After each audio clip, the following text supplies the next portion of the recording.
Welcome to the Dealing with Goliath podcast. The mission of Dealing with Goliath is to sharpen the psychological edge in negotiation and high-impact conversations for business leaders with skin in the game who want to be more effective under pressure, uncover hidden value, and increase profitability.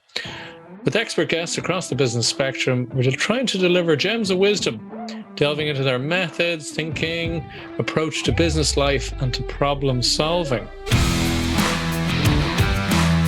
This is a slightly different type of episode today, where very happy to say we have former guest, Mr. Michael F. Schein, back on the show. Michael was on the show at the end of 2021 and had some very interesting stuff. For those of you who remember the episode, Michael F. Schein is the head hype man at Microphone Media, a company that specializes in making consultants and coaches famous in their fields. And some of his clients have included eBay, Magento, University of Pennsylvania, LinkedIn, Citrix, and many, many more. His writing has also appeared in Fortune, Forbes, Inc., Psychology Today, and Huffington Post. And he's a speaker for international audiences spanning from northeastern United States to the southeastern coast of China. But here's the thing, folks. It's his Hype Handbook, the 12 indispensable success secrets from the world's greatest propagandists, self-promoters, cult leaders, mischief makers, and boundary breakers. That's what we're going to be talking about today. Now, I've read it, and I was rereading a few of the chapters today to refresh my knowledge, and it is absolutely worth your time and your focus. It pulls together so many different strands and is truly entertaining and insightful stuff. So let me just set the scene for you. Mike, first of all, it's great to have you back on the show, but it's a pleasure. Yeah, I enjoyed the first one so much. I'm so pleased to be back. I'm very flattered you say so. Let me just tell you, Mike emailed me there recently and he said, "Hey, Al," and he said, "I've been trying number 2 principle, which was start a secret society, and I've had some really interesting results. Would you like to have me on and maybe have an interview and have a chat about it?" I was like, how could I resist with such brilliant, what a brilliant hook, what a brilliant idea. So you had me intrigued. You're a successful right out of the gate. So the principle is forming your own secret society. I'll let you take it from there, Mike. Well, yeah, I mean, I guess I don't know how many people who are listening to this episode listened to the first episode. So it may make sense to add a little bit of context. I mean, you mentioned the book that I wrote that, McGraw Hill put out about 2 years ago now called the Hype Handbook. And basically what that was all about was, I ran what I guess a lot of people would call a marketing company, but I never in 100 years would have thought of myself as a marketer. I mean, I played in bands and wrote fiction and did all kinds of stuff. And when I went on my own and left a corporate job and became a freelance copywriter, I was doing horribly at it. I was trying to sell and market in the standard way that I had kind of brainwashed my way into in the corporate world, pushing the right buttons on HubSpot or whatever people call marketing. And I was failing. I mean, I was burning through my savings. So long story short, in an era of desperation, I thought to my real interests. I thought back to my real interests. For those of you seeing the video, I'm wearing this weird band T-shirt, Generation X. It's a band, not the generation, But I was really into the punk movement and into all of these groups that really generated a huge amount of emotion and attention to get to a certain goal. And I said, well, what if I looked at those kind of people, these people who don't consider themselves marketers, but, rock managers and hip hop managers in the early days, and even cult leaders and propaganda artists and the dada movement and all of these people. And I started to do that, and always ethically. That was a big thing for me because I wanted to figure out if I could apply these things without hurting people. And it worked. And I called it hype instead of marketing because it's in my mind very different, and built a business around it and then wrote a book around it. So all of that preamble to say, and I don't know if you want to chime in at this point, but the strategy number 2 was called create a secret society. And I used that term in a very tongue-in-cheek way. It was sort of this nuclear networking principle that I had. But in the 2 years since, fishing around for a new book topic, fishing around for a new interest, I started to think, well, what about real secret societies? I mean, I chose that term for a reason, but what about these groups like the Freemasons and the Illuminati and Skull and Bones? Why are we so fascinated with them? Why do people continue to join them? And that led me down a rabbit hole that I started testing in my own career. So we can talk about what that looks like. Absolutely. And it's a fascinating topic. I mean, as somebody who was a Freemason once said to me, what was it? He said, it's not secret, it's private. There's a difference. Really? And I don't know if that kicks into being relevant to what you're talking about, but there is something about that exclusivity and what's going on in there. Kind of the Tom Waits, what's he building in there? What's going on behind the closed doors? So talk us through what was the idea there behind it, and what were you playing with? What was was it an experiment from the start, or did it kind of grow into that? I started as I always do. I always just kind of research things that are interesting to me. Okay. And when I find some kind of nuggets that I think I might be able to apply first to my own career and then to my clients, right? Who, because we're in charge of helping our clients generate a lot of emotion and attention around their products so that they can typically sell them. I start to do experiments, and I try to look for that intersection of where the things that interest me actually pan out in the real world. So what interested me about the real secret societies is exactly what you're saying. Your friend gave you that tidbit about that it's private, not secret. From what I understand, that's just something they say to people. The secrecy is very much the point. So, every once in a while, they build a new Mormon temple, right? Not a church, but a temple. And a Mormon temple, you have to be Mormon to go to the to go into a Mormon temple, I think, and certainly into the inner sanctum of a Mormon temple. But while they're building it and before they consecrate it, anyone can go into the Mormon temple. So people will travel in the US anyway from 5 states away to go into this Mormon temple before they're not allowed to go into the Mormon temple. Nothing physical changes after they consecrate it, or at least I don't think so, right? I mean, There might be a spiritual resonance that isn't my faith, but that is someone else's. But just the fact that the Mormon temple is going to be secret, is going to be a place that you can't go. People will travel from all over. I want to do it. I've never had the chance to do it.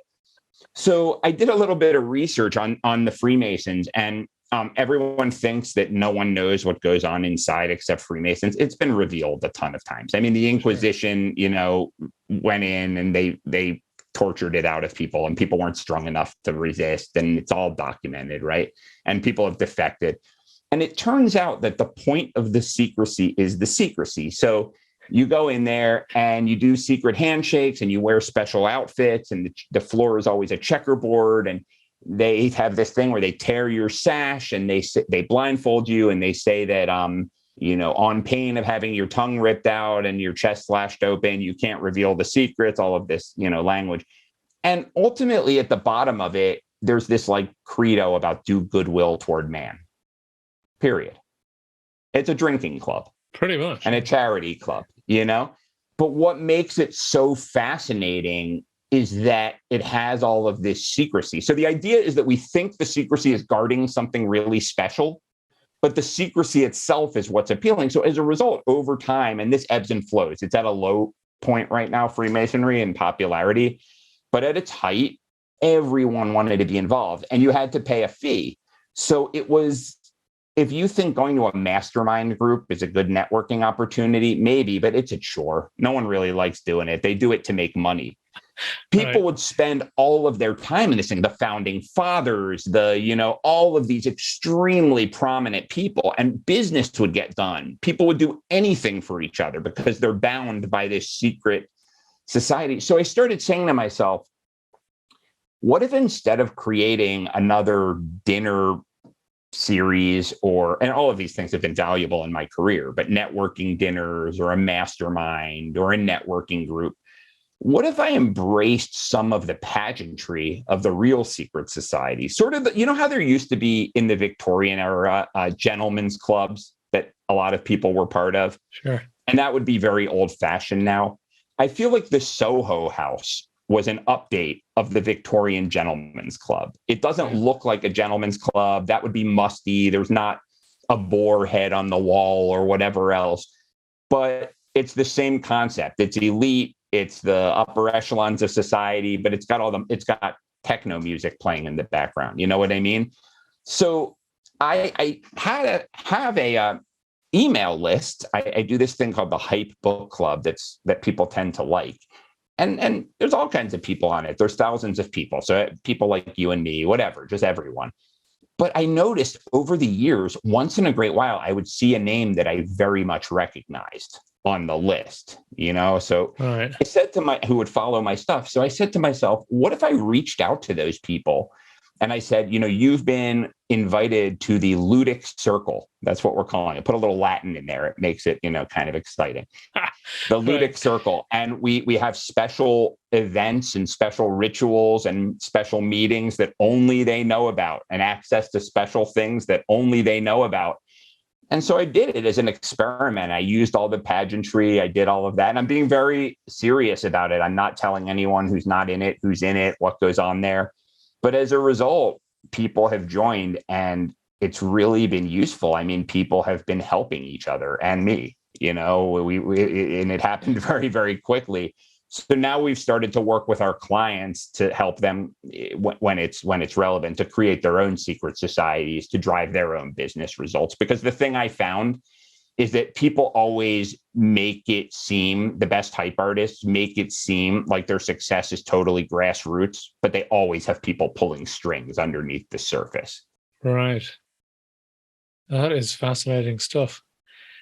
Tell us, what were some of the maybe assumptions or expectations you had when you were starting this experiment that turned out to be wildly off or needed a huge amount of updating?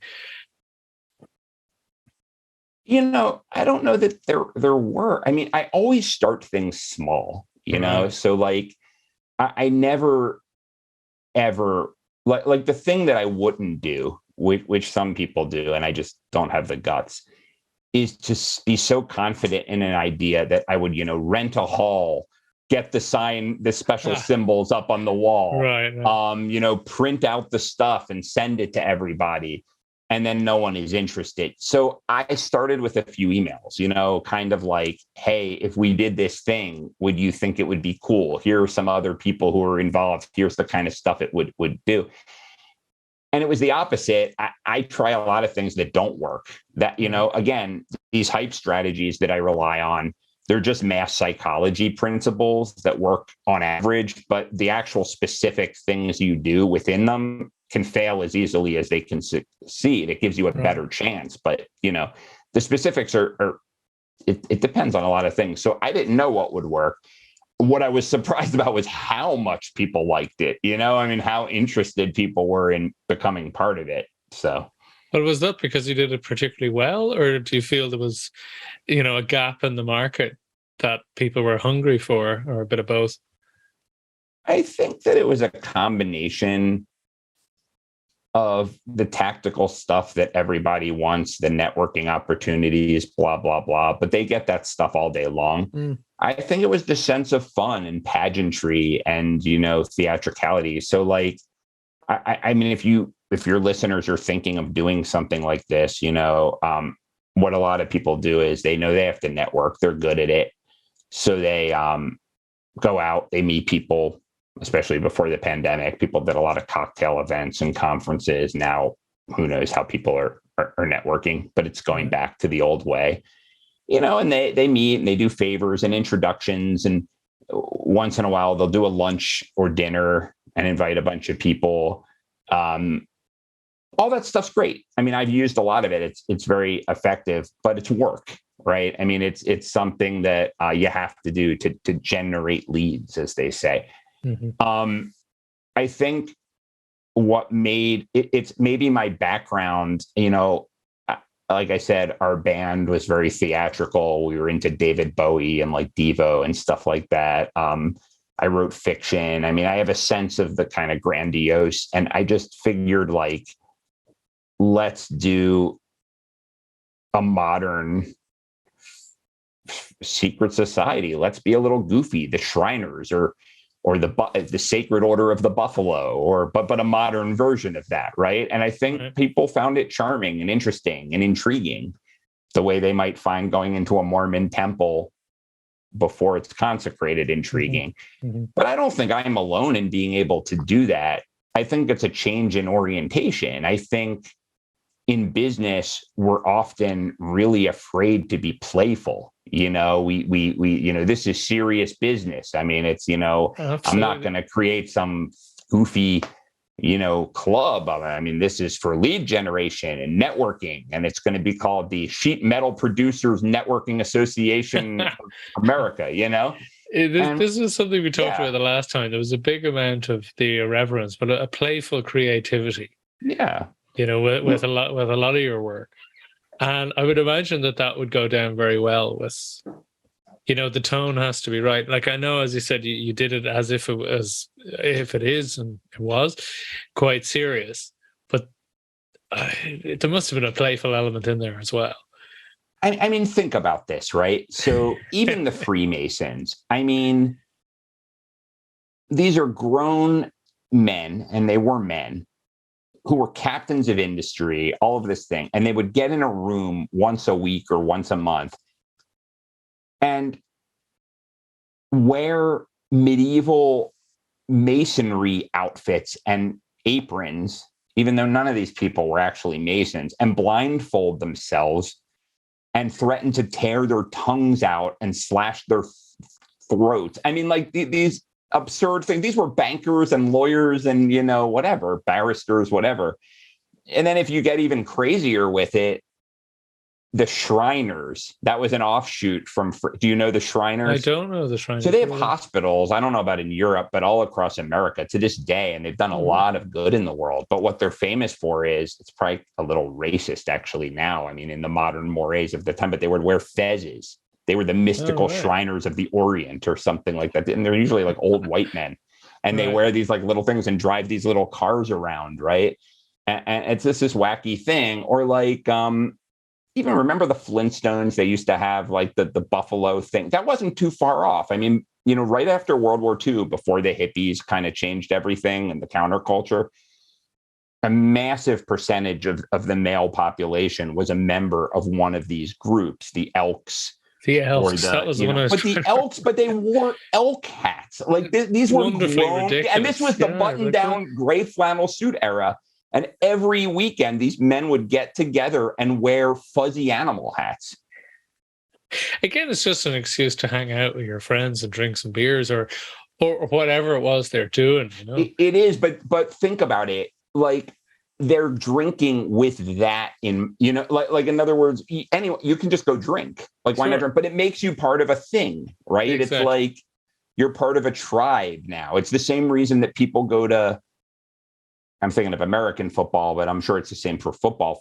Go to games, grown men who are middle managers of account receivables, and they paint themselves blue and red and rip their shirts off and scream like idiots, for their team.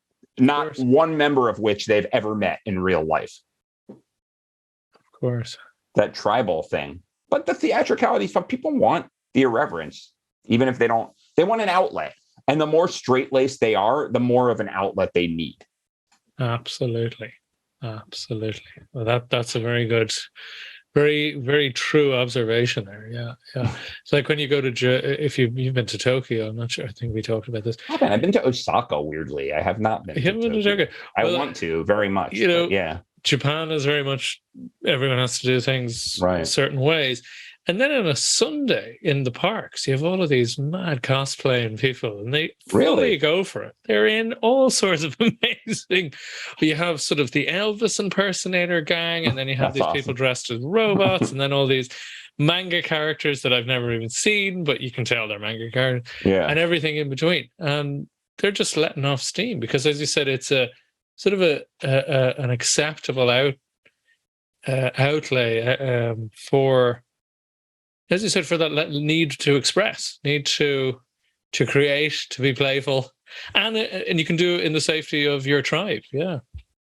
To be nerdy for a second, because I think that's such a great point.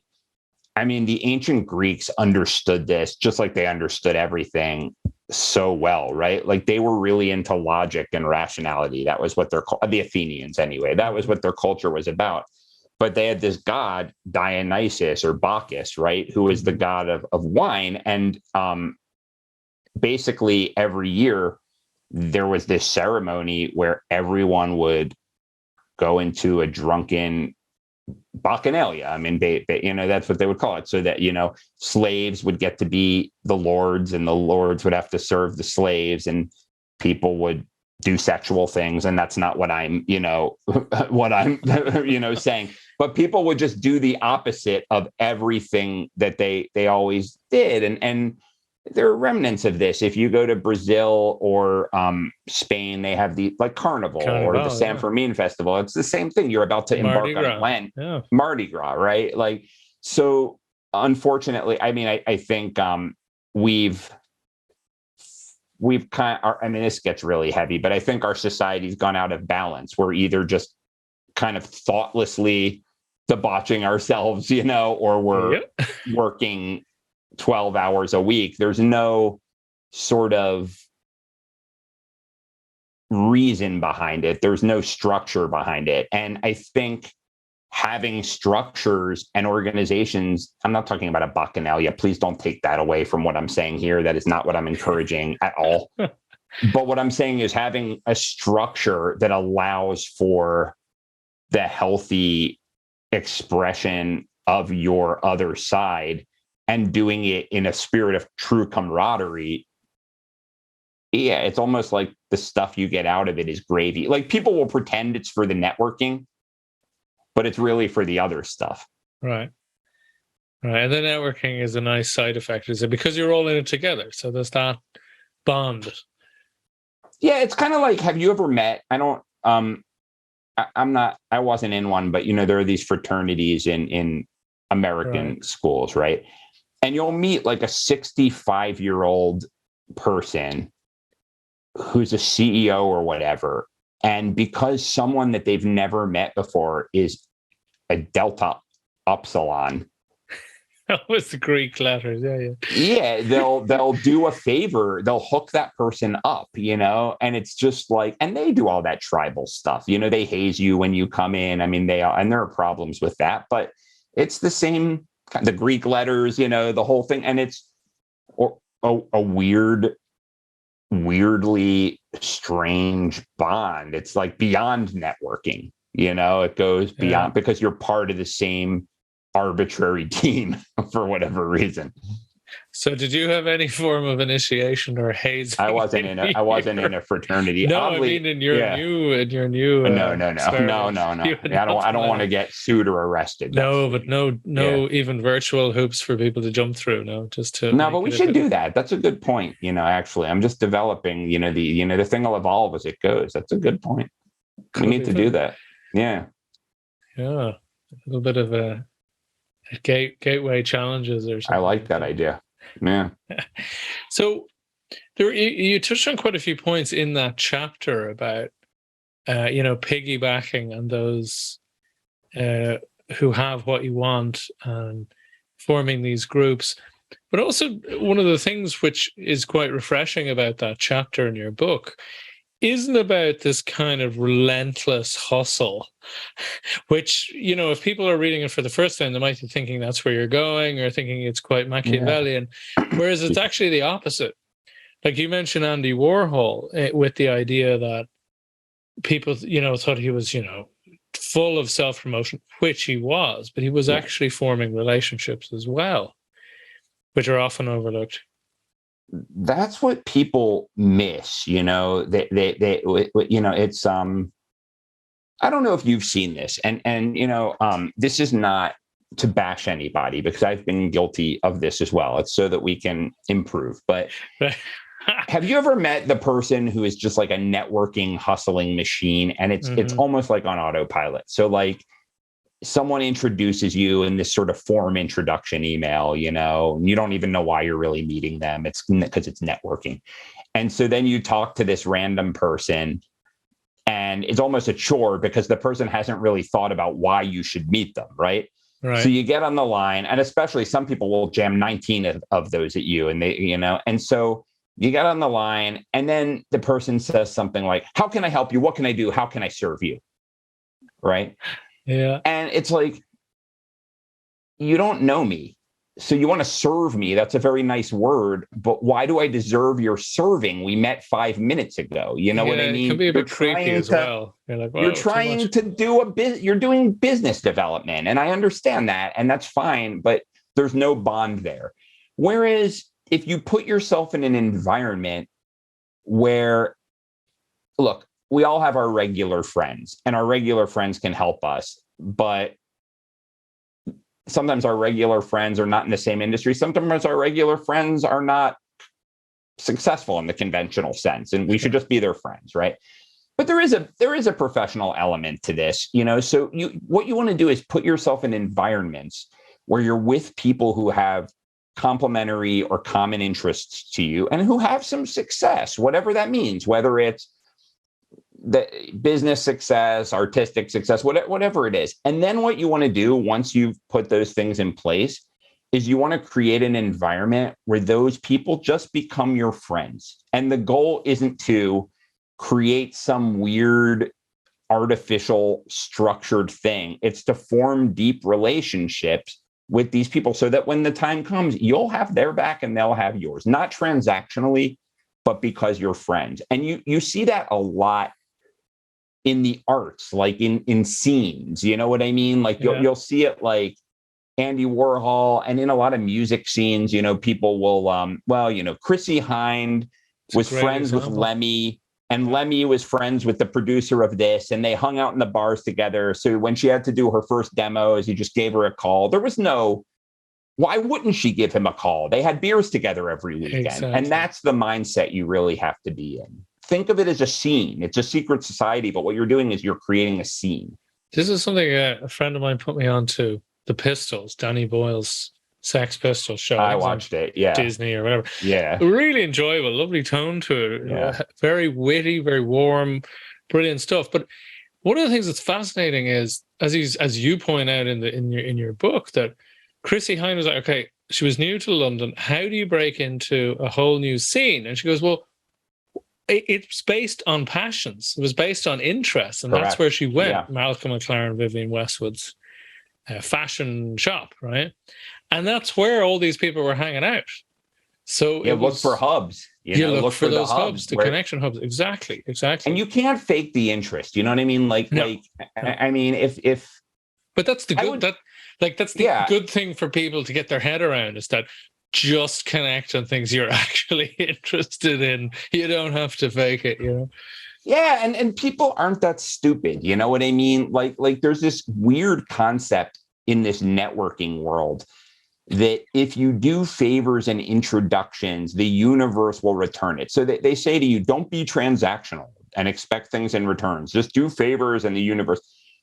That's nonsense on many levels, with all due respect. Because first of all, what universe? Like what is this? The magnetic poles of that's like very mystical talk, right? So what I think of it as is you become the person that people are always happy to hear from.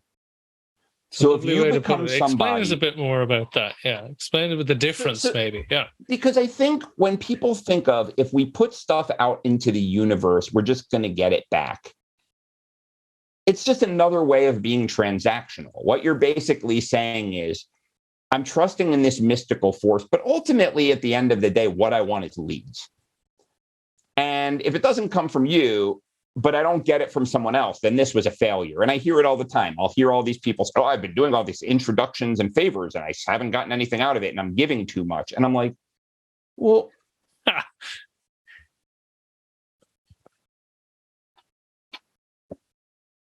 if you're in a group of like-minded people who have some success, or who are coming up. I mean, I've met young people who I've helped, partially because they were interesting and partially because I saw something in them, and that's worked out well for me. And you're the person who is always keeping your ears and eyes open for ways to help, not in this transactional way, but in the way of like, hey, wow, John is really fascinated in the AI space. And every time we meet, he talks about that and talks about how one day he wants to get involved in it. And I happened to be at this conference where they had this AI exhibit, and I walked up to the lady who had designed the whole program, and we got into a great talk. And I said to her, I have this friend, John, who's one of the smartest guys I know. And he's just, I can just feel he's going to make a splash in AI because he does in everything. You should talk to him because I just think you'd benefit. He also has access to a lot of capital for some of your projects, and he's into AI. That wasn't a random connection. That was you hooking two people up in a very serious way based around thoughtfulness and something you're interested in, right? Absolutely. And you can tell me what you see, but that's not what people do. Because now for both of those people, you're someone that anytime you call them, they're going to be like, oh, Mike, oh my gosh, or oh, Al, I'm so happy to hear from you. It's almost like a pleasure for them to do you a favor. Absolutely. And it's because it's the overused word of authenticity, but that the action was authentic, that it's like it's genuine thing. And I think, as you said, when you're on the receiving end, one feels very different to the other. Because I've had some introductions where you're thinking, do you have a quota that you're just ticking a box here? That's because what I mean. You don't see you don't have a connection that's obvious, and then you don't really. It's not obvious. Like what are we meant to talk about here? Whereas when the introduction is, when it's made clear why the individual thinks you could have a good connection with this other individual, it's like, yeah, that's fantastic. You feel really appreciated, as you said. For sure, yeah. And then if you take that up a level and you become kind of a clique or a secret society, as I call it, that works even better. Like I think about these guys, and they are guys, but Ryan Holiday, Tim Ferriss, James Altucher, these Austin Kleon, they're all kind of tangentially related. I mean, they all are good promoters. They all have books, but different kinds of books, different kinds of businesses. But these people are friends. Like they know each other really, really, really well, and they obviously help each other all the time, because if one of them ever has a book, he's on every one of their podcasts, And it's just, this is not like someone checking a quota for the universe to give you back things. It's that's what I mean by a secret society. So like when at the very core, when people talk about, these evil rich people at Davos who create these things and this and that, it's not as conspiratorial as all that. It's a bunch of successful rich people who have things in common, who have become friends. And so they scratch each other's back. Like Warren Buffett gave his money to Bill Gates to give away because they're friends and they have a lot in common. And that's what you want to find. And the thing is, you're probably saying to yourself, not you, but anyone listening, well, how do I do that? I'm not Warren Buffett. The trick is to think about, what do you have to offer that's cheap for you to give up and valuable to other people? And you always have something. So, and it's usually the thing you don't think is a big deal. So I made this multimillionaire who became a huge mentor to me very, very, very happy in the early days of my career. I met him because I interviewed him, because at the time I was in my early 30s. I was still going to see live music. And this guy moved from Indianapolis to New York. And the one thing he was like, I moved here because I love live music and I don't get that in Indianapolis. This guy could have flown me out in a private jet. I couldn't do anything for him. I was half broke at the time, but I said, look, I'll show you around to all the clubs, absolutely. And to me, that was nothing. It was a bit, but it was gold to him because it's something he didn't have. Help someone's kids. They'll be yours for life.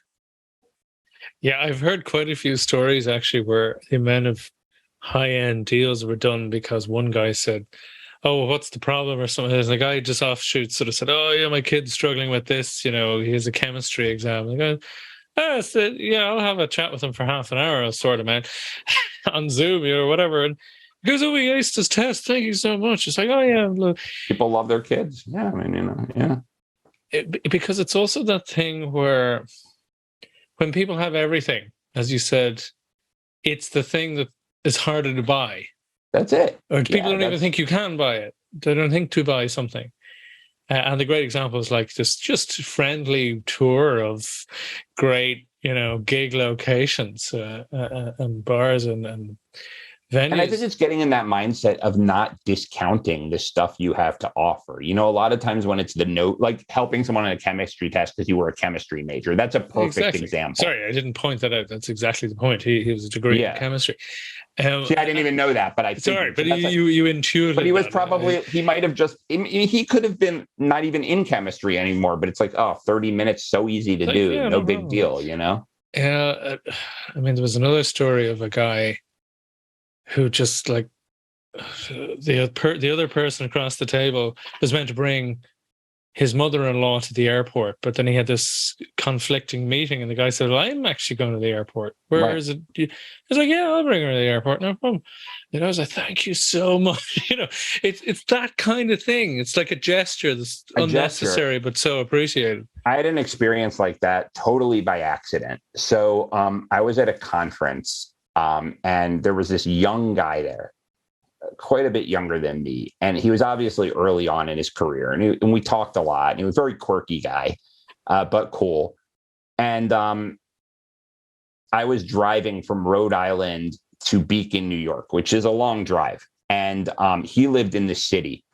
And he said, he was very forthright. It was kind of interesting. He was like, "Can you drive me there? I don't have, I came in a different way." And I'm like, well, I'm like, I get, and we had just met. And I was kind of like, I guess, I was like, I'm not going to drive to the city because that'll take me 2 hours out of my way. But he's like, "Oh, I'll take the train from Beacon." I said, "Okay, why not?" Now, some people would have not done that because who's this guy? Yeah. But we ended up, the trip went really quickly because we talked the whole time and he was a really interesting guy. And then when we got there, he said, "My dad is a consultant and, I'm doing some work for him, blah, blah, blah. Let me introduce you to him." And he became a client for like 2 years. Awesome. His dad. There you go. See, you never know who people know or how they can help. But it would have been really easy. I really wanted to say, "You know what? I'm tired. It's at the end of the thing. I had an audio book I wanted to listen to. I don't really feel like talking to this stranger for 5 hours that I've met 2 hours ago." But I did it. And it turned out he was a super interesting guy. It made the trip go quick. So sometimes you gotta say yes, Absolutely. Lean in. It's a great point, though. That it's one of the things I get all my clients to do. Is one of the first things is listing what is cheap or free for you to give that's of high perceived value to the other side, and vice versa. And that's what needs to be added to take it out of a transactional deal where because otherwise you're just commoditized. And this is kind of what we're talking about in a different way, is that you're talking about these things going back and forth as a commodity, or as you say, as a transaction. Whereas you want to move them in from the economic into the social. Correct. Because we're social creatures. Why not connect with people properly rather than just trying to, it's the Immanuel Kant thing of, treat no one as a means. Everyone is a means to their own end, not to your end, essentially. That's interesting. What you're talking about. And it's a very good fundamental principle. But tell us a little bit more then about your experiment. So, is it finished? Is it ongoing? Is it evolving? What does it do? It's absolutely ongoing. I mean, it's not that old, frankly. I mean, it's I have sort of a ulterior motive other than just trying to promote my own business and have this group and help other people. The ulterior motive is at a certain point, I'm going to have to write book number 2. I'm going to want to write book number 2. And, there's a guy named, and I don't know if I'm going to do this approach or not. So if I do, you heard it here first, but there's a guy who has become a friend of mine named AJ Jacobs. Weirdly enough, I met him at a breakfast event. And tips and we You're living biblically, and he done load of these really good experiments. Yeah. So this guy who we got invited to this random breakfast event by a mutual friend named Ben Michaelis. And I don't know, we both were hanging out afterward for some odd reason, waiting for something. It was raining. That's what it was. And we just had a lot in common, hit it off, whatever. So we've kept in touch. And what I love about his books is, he does the thing and then writes about it, right? So a lot of people, including me, do a bunch of research and, you distinguish yourself by your writing voice or your depth of knowledge or the way you synthesize things. But it's based on third party or even primary sources. What AJ does, which is crazy, actually, he's kind of a madman in a way. He does the thing. So like he wanted to know what it would really be like to live like the Bible. So he did every biblical law for a full year. So he grew his beard really long. He didn't like wear mixed fibers, like all this crazy stuff. And this is a guy with very happily married man with kids who lives in a really cool apartment in New York. And he was walking around with robes and without mixed fibers and in a beard. And then he writes not just about the thing, but about the experience of doing it. So I was thinking I could write a book about the secret society principle, but it might be neat to actually like do the thing, and I'd use pseudonyms, but actually document how I created a secret society and how it evolved and what it did for me, like the process, like almost like a memoir, like a confessions of a Freemason kind of thing. But it's in its early stages, that idea. It's a great idea. It's a great idea. And I'll have to thank AJ. I don't think he'll mind if I rip him off in that way. I don't think so. Very different. Yeah. But you were talking about a more immediate application as well. That some of the clients you really enjoy working with lately have been startups who, as you said just before we started the call, that they're using all these hype terms, and you're the hype guy, so it could be a good fit. So this is really interesting. So the book, the Hype Handbook came out in 2020, and it was an idea I had had for a really long time. And in the typical way of getting a book published, it's hard to get a book published, and finally did, And I've always kind of thought of myself as a writer first, because that's what I wanted to do as a kid. And I was a copywriter, but I guess found a certain talent for marketing and business. So even though I used these hype strategies, no one really understood that. Like when I would say I use this hype thing, they'd be like, isn't hype bad?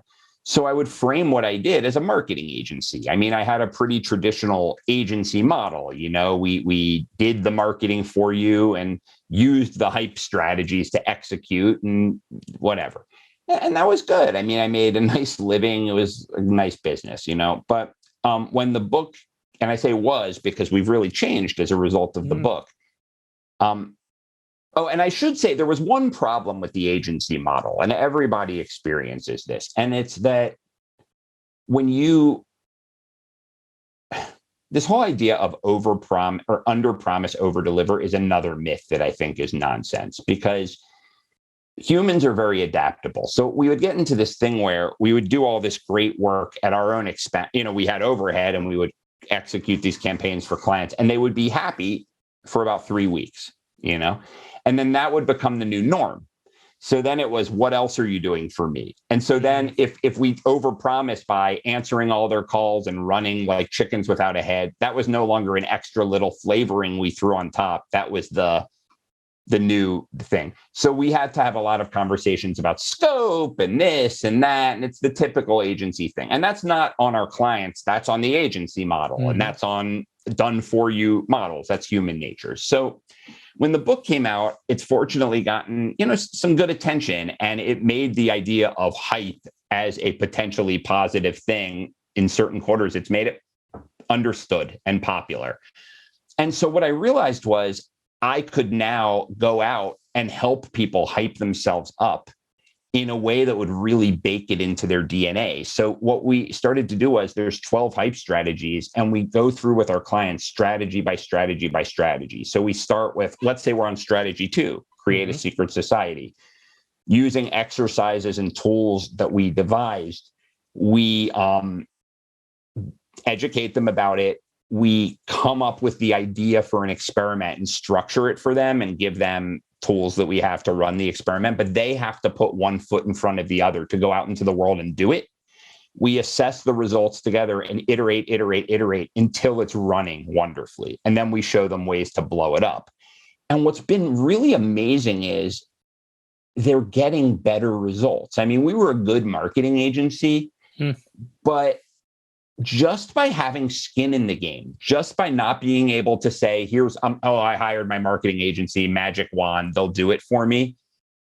It just gets baked into their DNA. So all these people are just, I have one client who took our idea and went out and became a viral TikTok person, and added all kinds of stuff to it. So the other thing on top of that that's been wonderful is that I found a new market in funded tech startups. So a lot of people call themselves tech startups, but what they really are entrepreneurs. They had success somewhere else. They're funding their own business, or they're tapping into their savings. And that's a beautiful thing.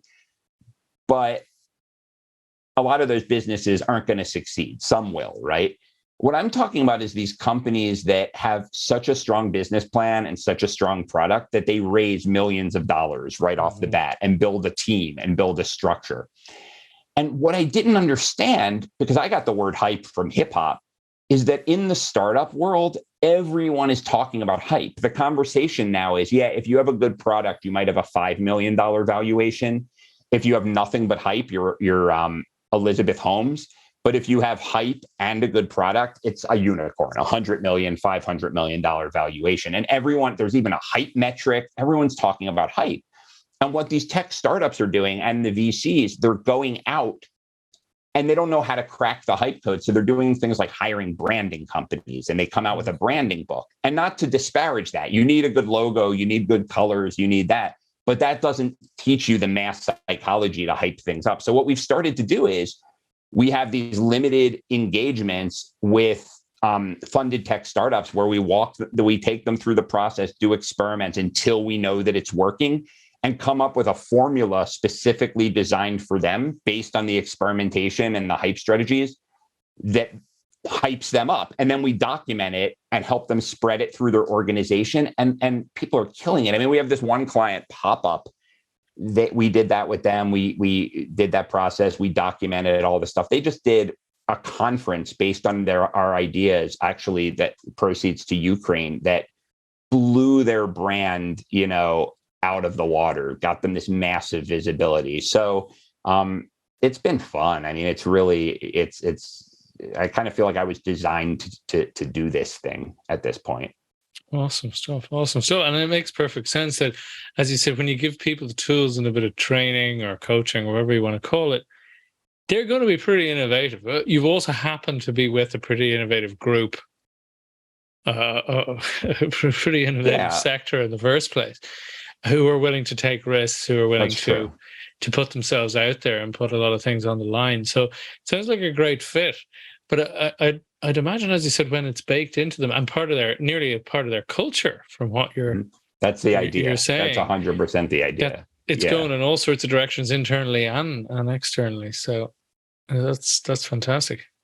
Yeah, it's kind of like how people are trying to build a brand, and the idea isn't just to come up with a logo; it's to have a style guide. This is how you talk about the business. That's what we're doing for... It's all the stuff behind the branding. Right. And that's what we're doing for, whenever one of your team members walks out into the world, how are they speaking about your product in a way that draws lines in the sand so that people get agitated in a positive way and want to spread the word about you, right? So the idea is, how do you turn every emissary of your business into... How do you get them to hype you up ethically all the time? And these are guidelines for doing that. Love it. It's establishing that same feel of differentiation. We're this, we're not that. Correct. You will like us if you like this kind of thing. If you don't, we're not for you. Exactly. And being proudly that, Exactly. And that's just one of the hype strategies. I mean, we're doing it for all of them. I mean, if you're out networking on behalf of your company, don't network. Think like a secret society, angle. Yeah. Absolutely. It is that side of appreciation appreciation is the key on that one, I think. I mean, I remember I did networking for years when I was an art dealer in a previous life. And I don't think I ever saw one painting through it directly.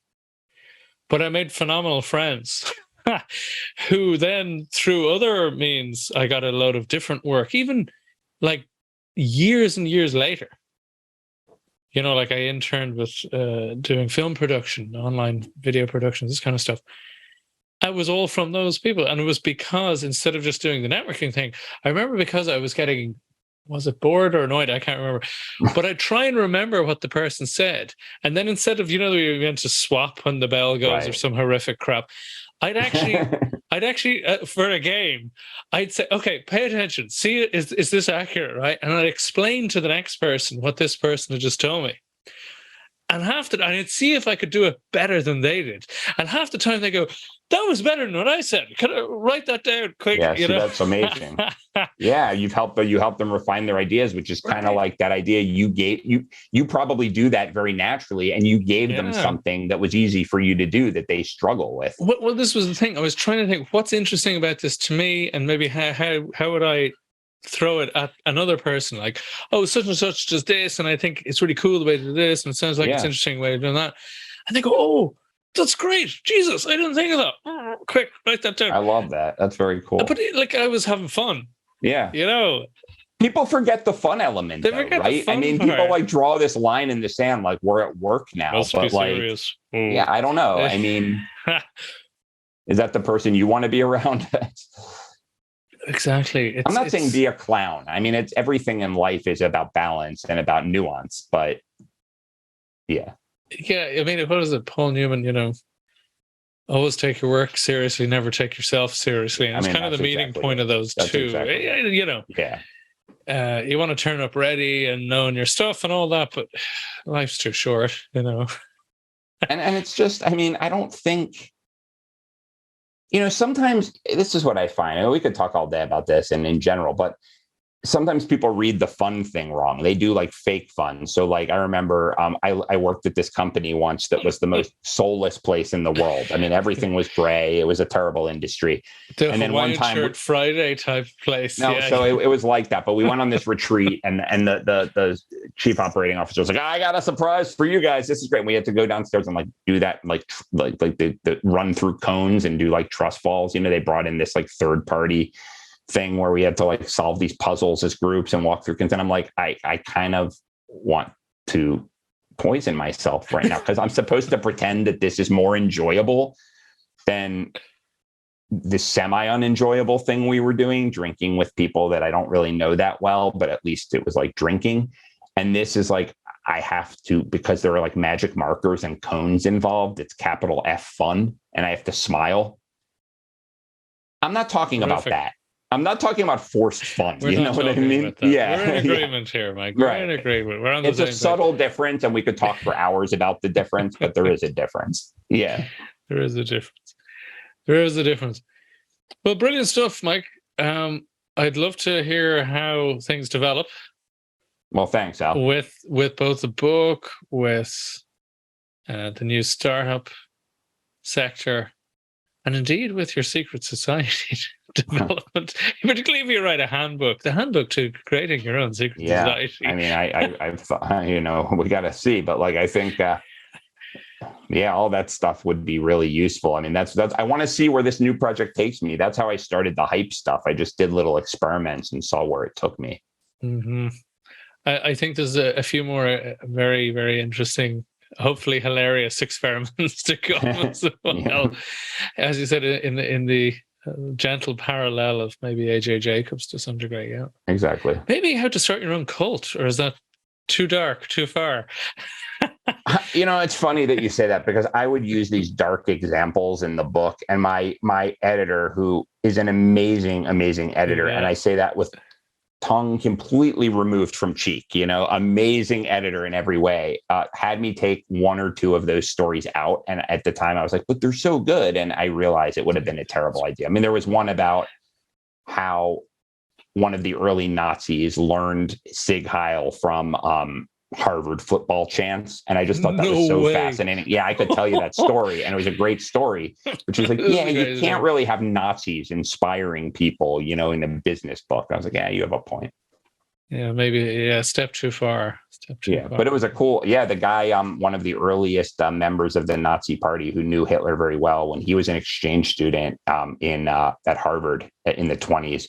And he played organ at Harvard football games. No one knew what American football was in Germany. And they would yell, fight, Harvard, fight, Harvard, fight, fight, fight. And these staid Ivy League students would get worked up into a frenzy, you know? And so when he got radicalized and joined the Nazi party and Hitler was doing really well with his talks, well, quote unquote, he said, we need something to galvanize. He goes, you know, when I was at Harvard, everyone would chant this thing and they would get worked up into this hypnotized thing. So that's where they came up with Sig Heil and Heil Hitler. It was directly from the Harvard football games, which shows you that the content doesn't matter. Like you could be chanting chicken, chicken, chicken. That's what I mean by hype is neither moral nor immoral. It's just our brains work a certain way in groups. So you can use that to be a Nazi or use that to, I don't know, end apartheid, absolutely. Right? I mean, yeah, absolutely. I mean, an awful lot of, as the behavior change and habit change research, a lot of those researchers are very expert and well read on psychology of cults. Because that was where we went. That's what I mean. So a lot of these cults no, I'm hearing you, and that's what I'm saying. Because they literally have made all these people change their behavior in a very severe way.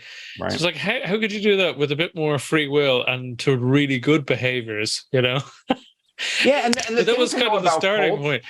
The thing to know about cults is, if you want to, think I don't want to be hypnotized even for good behavior, is that for every cult, for every political movement, not everyone succumbs, meaning it has to speak to something that you're going through right now. It has to speak to a void. People who join a cult, it's not that they're bad people, it's that there's something they're not getting from other elements in their life that the cult fills. So you want to do that benevolently with your product or your movement.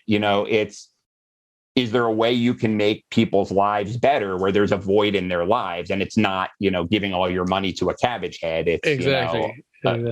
SaaS software or whatever. But I mean, you're hitting right in there, and you're in the Don Draper, the real Don Draper before Don Draper was, Eddie Bernays, which you mentioned in your book. Yeah.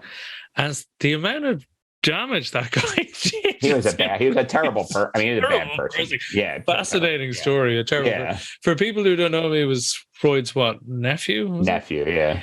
And he basically was the granddaddy of modern PR. He invented the term, and bringing in emotion and under Freudian principles into American advertising. Previously, there was all like, these shoes, buy these shoes because they'll last longer than every other shoe. And it was all features, whereas he brought in the missing desire. There were a couple of people like that. I mean, there was him. Terrific. There was a guy named Eugene Schwartz, who wasn't such an evil person. I mean, Edward Bernays did everyday products too. It was just, he was more just he was completely amoral. I mean, he would overthrow a government if they paid him, or he would sell pork. I mean, he didn't care. He didn't care. And same with, getting women to smoke when it was. Yeah, exactly. It wasn't cool before. Right. Freedom torches. Was the but he would also just sell normal, he would sell normal stuff too. I mean, it just depended who was paying him. Yeah.